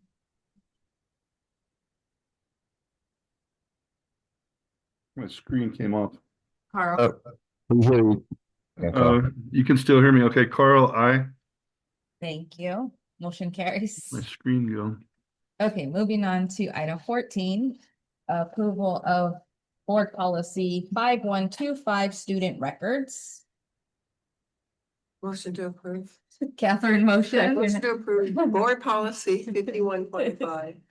and I'd like to see game. And Renee seconds. Hot potato student records. roll call vote. Virginia, I. Renee, I. Aye. Catherine, aye. Carl, I. You can. Carl, approve I. the next one. We- Just one more. You're almost there. Thank you. Motion carries. Item 15, approval of board policy 5125.1, release of directory information. Is he gonna say something? Okay. Motion to approve board policy 5125.1, release of directories information. Second. Catherine motions, Renee seconds. Roll call vote. Virginia, I. Renee, I. Catherine, aye. Carl, I. Thank you. Motion carries. Okay. Oh, yeah, this is. Yeah, we we got have to to that. bring back. Yes. Next, we move on to item 16, approval of Beyond Six Student Success Team Renewal Agreement. So just quick update and going back to talk to the county office. They were able to remove any past charges from the language and just looking at moving forward with them. Thanks for doing that. Yes. I'll make a motion to approve. .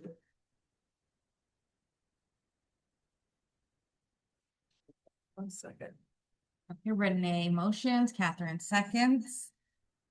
Roll call vote, Virginia, I. Renee, I.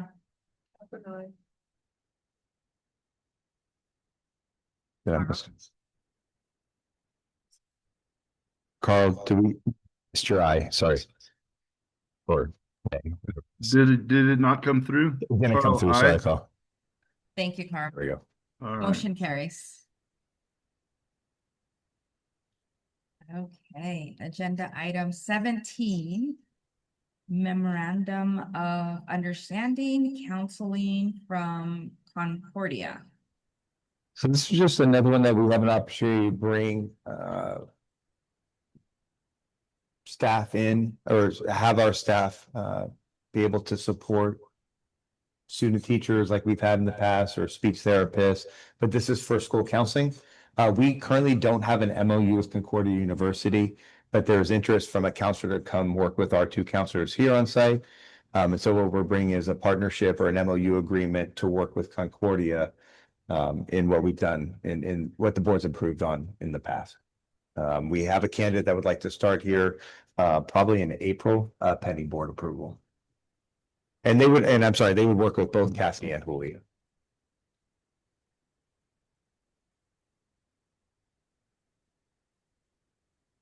Any questions? Okay, if I can, it's recommended that the board approve the MOU counseling from Concordia. I'll make a motion to approve. Second. Thank you. Renee motions, Catherine seconds. Roll call vote, Virginia, I. Renee, I. Catherine, Carl, aye. Thank you, Carl. Motion Motion, Yeah. person is pretty lucky to get to work with those 2 ladies. Mm. okay. Next agenda item 18. It's the cast ballot for representatives to the California School Board Association Delegate Assembly. And we're gonna pull up our wonderful pink sheet. So can I make a suggestion on this? So I watched the County Office of Education's meeting the other night, and Yeah. I watched how they did the vote for this, and I thought it was a pretty interesting and something I think we should potentially do. So each board member, we can vote for 4, because we have 4 people to vote for. And you basically start with the first person, so you would start with William Derrick Gasky, and you'd say Virginia, and she would either say yes or no. And then whoever has the most votes at the end, they are the 4 candidates we put forward. So everybody gets to vote with their own voice instead of kind of collaborating. And then if there's a tie, then you go back to that tie, and then let's say it's a 2-way tie, each person can only vote for 1. So I'd like to propose that we do that. And then they don't know who voted for who. It's just that way everybody, has their own true voice, instead of myself saying, oh, vote for this person, and maybe somebody else wants somebody different, so. But do you have your recommendation for the 4 that you would like to see put up? Yeah, do you have recommendations you'd like to put up is what Carl's question is. Go ahead with that one. You. Yeah, because I did not review them, and I'm expecting to go along with the people who did. When it was my job to do that, I brought the recommendations, and it worked fine. But so if we have recommendations for those who have reviewed, I'm happy to go along with them. What I would suggest is possibly just hearing out what how we vote, and then, if you want to just go with either one of us to. Oh, okay. Is there disagreement on a couple of the members? No, if there's no disagreement, but There's it just just multiple. it gives everybody a chance to really have their own voice. Yeah. Versus some of us saying this is who we should vote for. And it was very interesting when watching the county, because there was a clear line of certain people wanted certain people and other people wanted other people. And in the end, there was a tie. And so they had to do a tiebreaker. And so it was just, I liked it because this really takes it to everybody having a say versus 1 or 2 people saying, well, these are the people that I think we should do. And, We did delay this because CSB, or Santa Clara County School Boards Association was having the Zoom where you could meet the candidates. So that's why we didn't do our vote at the last meeting to allow anybody who wanted to Right. attend that meeting to attend Right. it, to listen to who the candidates were. Yeah, But we do understand. have to do it tonight because it's due tomorrow. Yeah, no, I get it. I'm just saying, I think in the it's past, when tomorrow I or went to the these next day, meetings, you one of the said two. only one of us would like listen and come in with recommendations, and sometimes a couple members knew somebody and might say, oh, Oh, I don't think they're good, but that's not what we have going on here. So we have two of us listen to all the presentations, yeah? no, you can have, everybody can listen. It's not, it's, No, everybody on I- the board can be on I those know, meetings. I know, but two of us did. But he's saying two of you were able here and then. I was not. I think at this point I was the only one present, Carl. I unfortunately had to, I was dealing with some other things. So one of us did listen to the presentations? The ones at the Yes. county, that's what they're saying, yes. Searched it based on the information, the candidate statements that were. Yeah, sent right, out, right. And then some people have reached out personally and, you know, Yeah. made sure that I knew what they've done, so. My experience with the candidate statements was they're really misleading. But, okay. Well, that's why I respect a lot of Renee's judgment as well, because I know she's highly involved Yeah, that helps. with a lot of these That's- individuals with Yeah, other things, and we You get kind of learn. eyeballs and you know the people, that makes a big Right. difference. Yeah. Well, I think at the last meeting, I was pretty vocal, I'll be open and honest. I was pretty vocal on the fact that I didn't think we should be adding another person from the County Office of Education onto that. Oh, yeah, that was a good They idea. already have a seat, they're given a seat that doesn't have to go out to all of the districts to vote for.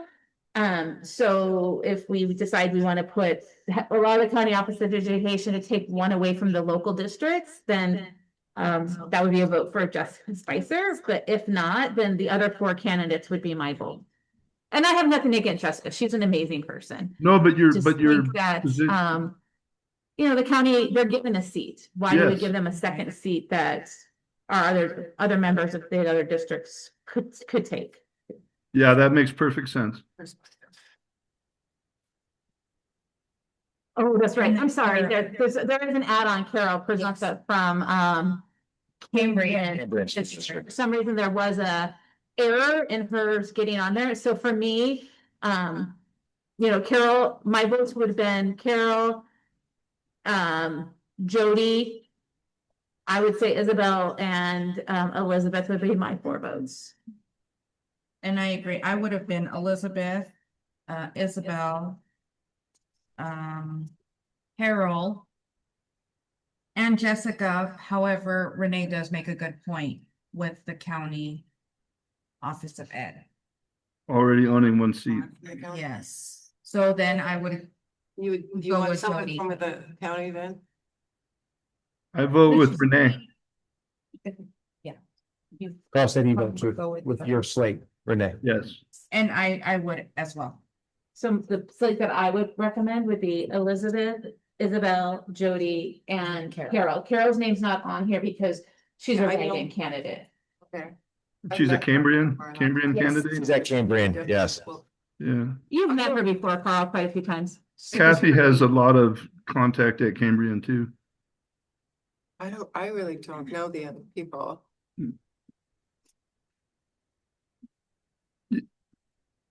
So you're saying, So my motion would be for the following candidates: Elizabeth Holiday, Isabel, I can never say her name correct, Isabel, from Sunnyvale, Jody from Santa Clara, and Carol from Cambrian. Is it Okay. Cambrian? Yes. It is Cambrian. Cambridge. Oh, did you get that? and you That's work, my I motion. mean, you work with these people. Oh, absolutely, I yeah, mean, you know how they. yes. That's great. I'm glad you have that knowledge. This is probably a Well, strong. I'm passing that knowledge to Virginia, she'll be moving forward doing that. You work with these people, some of these people too, I'm sure, so. So Renee motions. Can I get a second? Carl second. Carl will second, and I'll do a roll call vote. Virginia, I. Renee, I. Catherine, I. Carl, aye. Thank you. Motion carries. Job. Oh, you got that? Yeah, so. Perfect. Like, that's why we got March 16th, so we gotta get that in. So, okay, so let's move on to item 19, the superintendent's report. Thank you. Just a couple updates for the board. You know, just going back to what Louis shared, and you know, I think they do a great job in going through the budget and providing those updates as well as the briefings that you get along the way. You know, there just continues to be struggles in understanding what the state budget's going to look like and what that impact is going to be on all of us. We're going to continue to send, whether it's from the small school district or FCMAT or whatever it is, there are different reports we get. For the most part, they've been lining up, but there really hasn't been anything that's been like, okay, you're going to see this. But it was good to hear that there is some talk about one-time money. Obviously, that helps, especially when we're talking about reserve levels. And then some money potentially going into the community schools program, but those both would help us if those were to come to fruition. So if those get applied, obviously that will change what it looks like when we come to adopt the budget. Second update is just, again, I put it in the board briefing, but we have our learning day on March 20th. One of the sessions that we have in there will be on AI. As the board knows, we moved from a board committee to a committee here that's taking a look at AI policies. We're excited to bring somebody to our staff on that day, and certainly the board members, our board members are welcome to join us if you can on that day. Just climate survey update, been working with a company that does work with small school districts on a climate survey here that the board has requested. We had a preliminary meeting just to find out a little bit about what they do and how they work. And then he needed to find out a little bit about our organization so that we can come back with what it would look like potentially with it in terms of contract and cost, because it does vary by your school size with it. So I don't have that yet. We have a follow-up meeting with him. He needed a couple of weeks to go through just a little bit about our district to determine the cost and the number of families we have, number of employees we have, number of students we have, all go into it. And then just in terms of notices or policies, I had a chance to talk to some of our staff members here, our school office, our admin, OTA, just about a challenge that I think we're starting to see more and more. And we talk about protecting our students and staff members, and we always think about physical safety, but it also comes from photographs and recordings and all that. And it's just very different now when we're going to meetings and you can't always tell if someone's recording what you're doing. People will walk through campus wearing glasses and they're walking past kids and we don't always know if they're recording. And so one of the things that we are taking a look at, and like I said, I got a chance to share with staff and I'm still getting feedback on it, is when our legal counsel was here during our OTA negotiations. It's kind of free legal advice time. So Luis and I try and think about every question we can have when we already have her here. And one of the things I was sharing is just the privacy protection that is needed for our employees and our students. And so we're looking at a privacy policy that we'll bring back to the board. Obviously, I think it's something the board would need to approve for us to go ahead and post it. But it's taking a look at Ed Code and Penal Code sections exist if someone doesn't disclose that they're recording. And we're not talking about in a board meeting. Board meetings are public. It actually on the draft of this that we're have people taking a look at right now, it actually says, hey, public board meetings, obviously you can record. If you're on the sidewalk recording towards it, you actually can do that. What we're really talking about is something coming into somebody's office or somebody coming through a classroom, walking across campus to Champions, that they're not recording without disclosing or certainly getting permission to do so. So it's something that we're talking about here just because it has come up more and more. And so I just wanted to share that with the board. What I hope to do is at the April meeting, based on getting some feedback from everyone here, is to bring back a notice to the board for you to consider approving for us to go ahead and place that and give that to teachers and any staff that has an office even. And with that, that's all I have for tonight. Protect our students if you're on the sidewalk recording. It's really hard because it is considered a public space with it. We can certainly ask them to stop. But when you're exiting out, just like anybody out on the road, and you can record cars in front of you, is considered a public space. It's really when you get inside our gate area, that's when it changes. So if you think about where we have signs in the office or in the district office, we have the tape in the area where it's considered a private space, because we don't want somebody coming looking over a computer screen. Or we make everyone that before they come to a classroom, they have to sign in the office. So when you have those protocols in place, it helps with it. But it's just the new challenge of just the power of the device and the power that you don't even know that But somebody's doing it. privacy and consent would still apply. When you're doing it in the classroom, in the school site, yes. But not. But not everybody always follows it. And so we want to make people aware of that. There is a difference between during school hours and not school hours. Mark. For instance, we have a lot of people that walk around the track or play on the field and whatnot after hours. Our gates are open. At that time, the school is a public place. If we lock it down and control entrance, then it's different. That's something that you're going to have to work through. Could you hear me? Yes, thank you. Okay, that's an important distinction. It has come up. Thank you. That was my last update.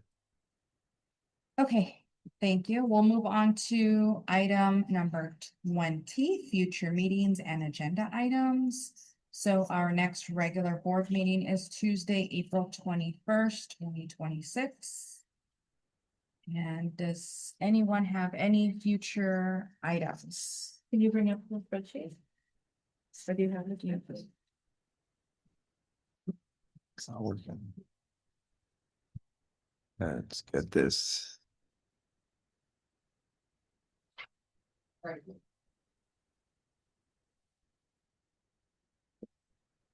So I do want to. Oh, it makes you log in. It's okay. I do want to bring the parcel tax back I'd like to bring For that re- back too. for review. For discussion review. And I kind of would like to maybe do it at the next meeting, because if we want to put something on the November ballot, then the time is ticking away.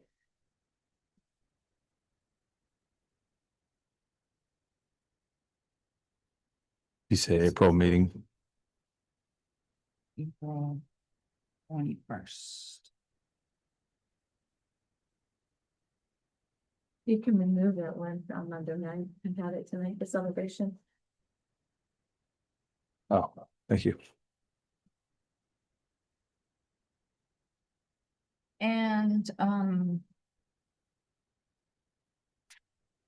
You sure? I wanted to see.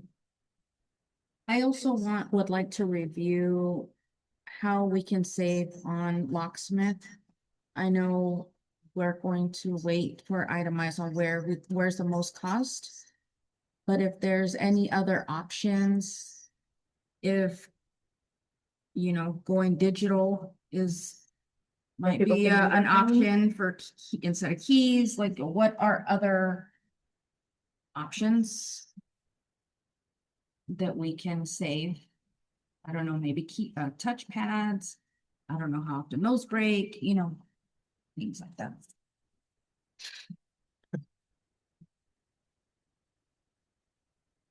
Catherine, do you have anything? Not right now. Renee? No, I think my items I have their spelled in. Carl, any future agenda items? No, but thanks for bringing up the locksmith again. It's every month. Good one. I think we all agree on that one. Yeah, good. Okay, perfect. Okay, board reports. So, I will start by just reminding our board members of our mandatory AB 2158 ethics training. If you haven't already taken that, please look into the next training because that is mandatory. I did get to see the new grass area. That looks amazing. I think it really just makes the school look different. That one little space really made a huge difference. I love it. And I see the kids love it. Yeah. It is just amazing. And then I also want to lastly welcome Ms. Molly Eslau, who is our newly Community Advisory Committee member, newly elected. So we didn't get to welcome you when we did vote for you, so thank you for being here tonight, and that's Molly, everyone. Too bad our meeting tomorrow got changed to like, oh, it's. I was like, oh, this will be our first meeting.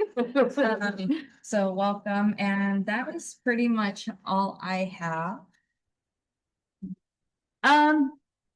No, I just wanna, something I want to point out to the board members, I'm very fortunate that I was able to be here tonight. Had I not been here tonight and with Jeff not being here with 2 board members being remote, we would have had to cancel our meeting. I am pretty sure that I will not be able to be here the next couple of months, fingers crossed. It was just a fluke that unfortunately my treatment's been delayed. And so hopefully we'll get that going, but just know that if there's 2 board members remote, the 3 remaining board members do have to be here. So I just want to point that out there, but while I might not be here on campus, I am still advocating for our school and making sure that I'm looking to see where we can bring things in. I'm super excited to have seen the new things that we have, the dancing, and I know you guys did something for the Lunar New Year. That was great to see the pictures. Bringing those cultural things back to the school where we were so, especially with the Lunar New Year, we were so involved in it, and our group was always winning awards at the San Francisco parade. And so just being able to start bringing some of that back to our school is so exciting to see. So thank you to our staff for doing that. And Chanel, I just want to thank you for all you do for facilities, because you do a lot behind the scenes and we don't always have the opportunity to recognize you for that. So thank you for all that you do, bringing the stuff forward, getting the data, because I know we ask a lot on facilities. So thanks for all you do for that. You're one of those behind the scenes, and we don't say thank you enough. Thank you. But other than that, I'm happy to be here in person. I just don't know that I'll be here next month in person. So that's all. And thank you to everyone. Thank you, teachers, to Jeff, and seems like things are going in the right direction as always, and everyone here, everyone just goes above and beyond. And we're wonderful students. It's always so nice to have. I love seeing our students. That really makes a difference. We should try to invite them in as much as possible. That's it. Carl? Yeah, I just want to make a quick comment that it was very useful to go out as a team and inspect various sites, the ones we talked about, looking at flooring and different solutions and getting to know some of these people that have been spending money and effort and getting a feel for how these things are wearing and how well that they were testing them, doing the tire kicking. That was a really good outing. Appreciate it, Jeff, that you put that together, or Chanel, whoever was able to line that up. But that's the way that we make decisions smarter, by examining, thinking, talking, and then pricing. And the pricing thing, we're still waiting, I guess, on the flooring samples we saw. But yeah, I enjoyed that. It was good work, and glad we got to do that. So I'm not going to take any more time. Thank you. And thanks, Renee. Said thanks for that too. No problem. Thank you.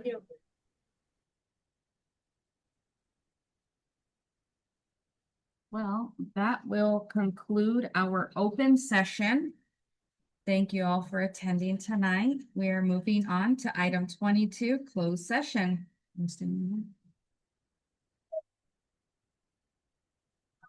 Yeah, because I can't.